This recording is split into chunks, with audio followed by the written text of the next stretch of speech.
question. Thank you so much. Mhm. So I have this sensitive patch of skin right beneath my eye, and Okay. I have one special lotion. It's like an avocado based lotion that Mhm. is the only thing that my eye will tolerate. And Okay. I don't know what I did. Maybe I had some, something on my fingers or whatever when I touched it. But now I've got this dry, flaky, like psoriasis looking patch Okay. right under my eye. Is there anything I can? So I would say a couple of things, like treating that like eczema or something like that could Yeah. be good. Like how long has this been going on though? Uh, 4 days. Okay, so it's been very, very recent. Yeah, it's recent. It's As weird happened as it before. sounds, it's probably still from the accident, Oh my as gosh. weird as it sounds.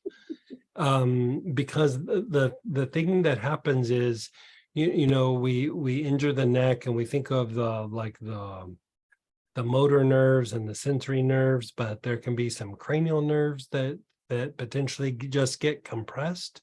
Uh-huh. And like sometimes what happens is when there's a moderate amount of pressure on a nerve, it gets excited. Like it starts to, like, those twitches you get in your eye and stuff. Yeah. That's a moderate amount of pressure on a nerve that's exciting that area.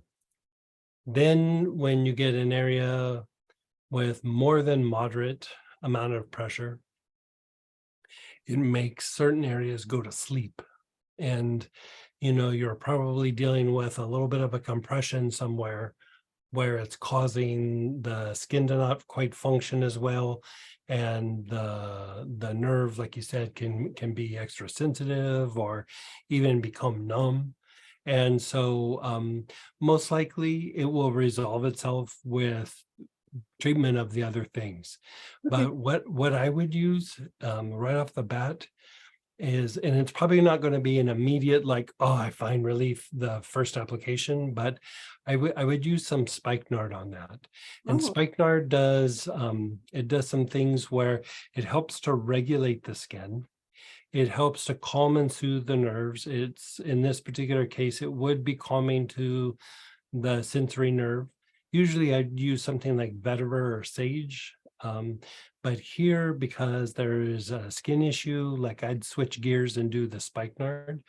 And it can help with eczema, even with psoriasis. But part of part of the thing with like a whiplash type injury is there's different kinds of like spasms. You have like cramps and you have spasms and you have tension. Well, there's this thing called contractures, and contractures usually don't have a neurological reason to be present.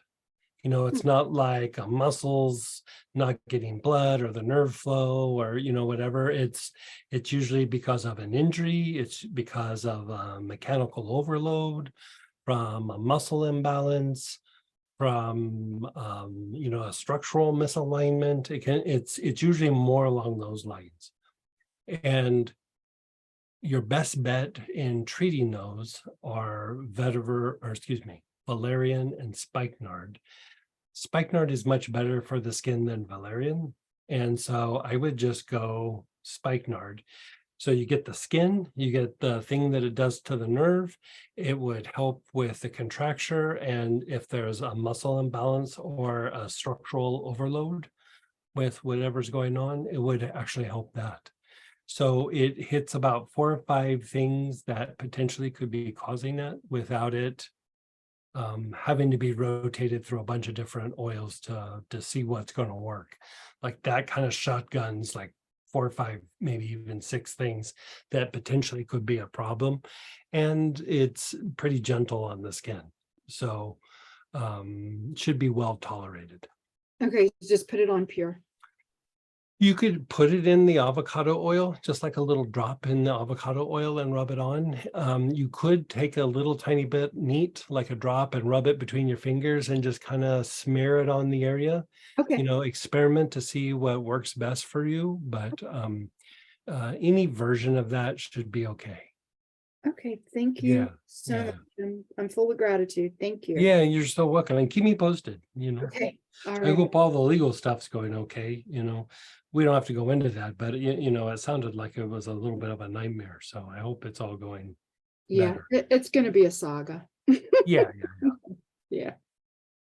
yeah.